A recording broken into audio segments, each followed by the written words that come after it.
ما هو مش من المعقول ان انا الاقي الكيلو ب 32 جنيه وانا بامكاني اروح في المكان ده واجيبه ب 11 جنيه. هو ده اللي خلاني رحت سوق العبور علشان اجيب الرمان عشان اعمل بيه الدبس.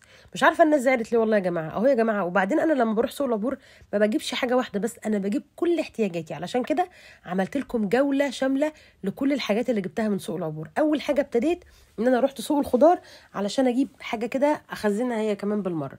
زي ما انتم شايفين كده، اول ما وصلت لقيت بقى هناك الثوم المتفصص بيتباع جاهز. بالمناسبه الكيس ده تقريبا كان ب 40 جنيه، يعني رخيص جدا. جميع بقى الحاجات اللي انتم شايفينها دي، الذره السكري والمشروم. انا كنت رايحه اجيب مشروم عشان اخزنه، وعملت لكم فيديو حلو قوي قوي قوي، استنوه. طبق الذره ده الطبق فيه 3 ب 30 جنيه، يعني الواحد ب 10 جنيه. وده القرع اللي انا كنت جبته قبل كده، وده المشروم الدرجه اولى اللي موجود هناك. سعر المشروم هناك بيتراوح ما بين 15 ل 22 جنيه، اعلى نوع اللي ب 22 جنيه. وبالمناسبه كل يوم على حسب سعره. ده يا جماعه اللي هو نمره 1 اللي انا جبته، اللي انا خزنته، جبت منه برده 4 كراتين. كمان جبت زي ما انتم شايفين الراجل بيوروني ان هو كده طازه ونمره يعني بدرجه اولى. دي السبانخ كانت طلعت اللي اسمها بيبي سبانخ يعني. وده الرمان ايه ده، المشروم اللي انا خلاص اشتريته. وهنا الذره اللي انا خلاص جبتها عشان اخزنها لان ولادي بيحبوها. هتلاقوا برده في السوق هناك الورق العنب المعلب اللي انتم شايفينه ده، وكمان هتلاقوا البوك تشوي اللي هو بتاع الكيمشي، الناس اللي بتحب الاكل الكوري.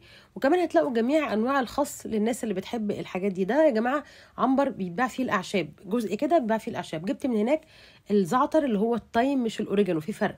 الزعتر كانت الحزمه دي ب 4 جنيه. وكمان جبت الليمون جراس ده او حشيشه الليمون، دي بقى اختراع، دي كانت ب 80 جنيه. خدت منها الجزء اللي فوق وزرعت الباقي، ارخص بكتير من اللي هشتريه مزروع. جبت زي ما انتم شايفين كميه عشان انشفه. وكمان لقيت الريحان ده القفص ده بيتباع ب 30 جنيه، طبعا جبته برده بنشفه وبحتفظ بيه. وده البردقوش ده بقى حكايه، الحزمه دي كانت تقريبا ب 5 جنيه. طبعا انا بجيب كميات لاني بنشفهم على ايدي وبستخدمهم بعد كده. بعد ما خلصت بقى سوق الخضار وجبت ما خف وزنه، رحت بقى على سوق الفاكهه لان طبعا ده ما ثقل وزنه. هنا الرمان كان سعره متراوح ما بين 25 لحد 11 جنيه. ولو كنت رحت الفجر الصبح بدري قوي قوي بعد الفجر، يعني كنت ممكن اجيبه كمان باقل من كده، لان هو عارف ان اللي بيجي بعد كده بتبقى ستات البيوت، فبيحاولوا ان هم يرفعوا عليهم السعر شويه. ده طبعا انا ما كنتش محتاجاه، انا كنت محتاجه اللي هو الدرجه الثالثه، لان دبس الرمان بيتعمل من الرمان الحامض، وبيكون سعره قليل جدا، وبيكون كمان حجمه قليل. يعني لو الحجم القليل ده كان موجود كنت خدته باقل من كده. انا جبت 4 كراتين زي ما قلت لكم. كمان لقيت القشطه العبد الرازق الدرجه الاولى عامله 110 جنيه الكيلو. طبعا انا ما اشتريتش في اليوم ده لان كنت خلاص شطبت فلوس. وبعد كده بقى اخدت بعضي وروحت علشان ابتدي بقى اعمل دبس الرمان اللي زعل ناس كتير قوي قوي. يقولوا انت كده ما وفرتيش. لا يا جماعه انا وفرت. ما هو لما اعمل 3 عبوات بسعر عبوه واحده يبقى انا كده وفرت.